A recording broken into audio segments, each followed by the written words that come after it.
ఎప్పుడు అమ్మాయిలపై అఘాయిత్యాలు మైనర్ బాలికలపై అఘాయిత్యాలు జరుగుతున్నాయని ఎప్పుడు ఎక్కడో ఒక చోట జరుగుతున్నాయని వింటూనే ఉన్నాం కదా. అవును, ఈ మధ్యలో ఇంకా చాలా ఎక్కువైనాయి కదా.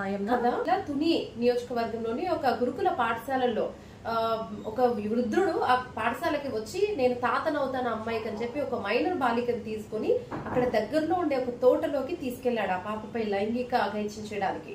అక్కడ ఆ తోట యజమాని ఎవరైతే ఉన్నారో గుర్తించి ఆరాలు పేరాలు తీయడంతో ఆ వృద్ధుడు నిర్లక్ష్యపు సమాధానం చెప్తూ అక్కడి నుంచి జారుకునే ప్రయత్నం చేశాడంట.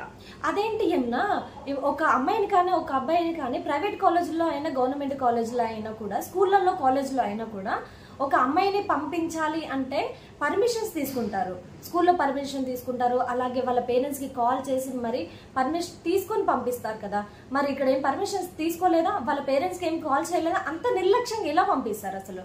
అదే కదా స్వప్న, ఇక్కడ అందరికి విచిత్రం అనిపిస్తుంది. అసలు అందరు అంటే ఎవరు వచ్చినా కూడా పేరెంట్స్ ని అడగాలి, కానీ ఎంత నిర్లక్ష్యం సమాధానం చెప్తున్నారంటే ఆ గురుకుల పాఠశాల వాళ్ళు.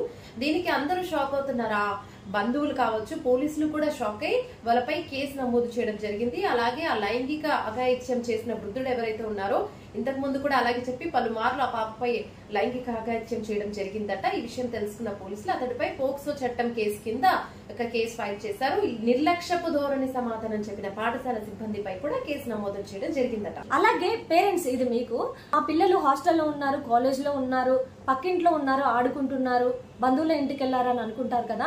అలా అనుకోకండి. అలా అనుకోవడం వల్లనే ఇప్పుడు ఇన్ని అఘాయిత్యాలకి అత్యాచారాలకి గురవుతున్నారు పిల్లలు. స్వప్న, చాలా మంది పేరెంట్స్ ఏం చేస్తున్నారంటే పక్కింట్లోనో లేదంటే బంధువుల ఇంట్లోనో వదిలిపెట్టేసి వెళ్తున్నారు. బట్ ఆ మైనర్ పిల్లలకి తెలీదు. అంటే బంధువుల ఇళ్లలో కూడా ఎవరో ఉండొచ్చు, తాత అని చెప్పి అంకుల్ అని చెప్పి ఇలాంటి వాళ్ళు ఆ పిల్లల్ని ఏదో చేయడానికి ట్రై చేస్తూ ఉంటారు. పాపం వాళ్ళకి అర్థం కాని ఏజ్ లో ఉంటారు. కాబట్టి ఏదైనా సరే వాళ్ళకి బ్యాడ్ టచ్ గుడ్ టచ్ నేర్పండి. బంధువుల ఇల్లు కానీ ఏదైనా కానీ వదిలేటప్పుడు చాలా జాగ్రత్తగా ఉండాలి. అసలు ఎవరు నమ్మదు ఏమన్నా ఈ రోజుల్లో అయితే. అంతే కదా స్వప్న, చేతులు కలాక ఆకులు పెట్టుకుంటే ఏం లాభం మరి.